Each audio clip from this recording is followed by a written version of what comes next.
Mga kayoyo, ang pag-uusapan naman natin ay tungkol sa benepisyo ng pagkain ng pinya. Wow! Ang pinya ay naglalaman ng vitamin A, C, B1 at B6.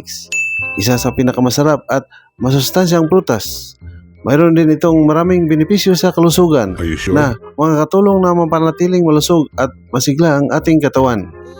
Pampababa ng blood pressure, makakaiwas sa sakit sa puso, panlaban sa cancer, sinuses at asthma, pampatibay ng mga buto, ngipin at gilagid, makakabawas ng arthritis, pampalakas ng immune system, mabuti para sa digestive health, nagtataglay ng antioxidants at mga anti-inflammatory properties.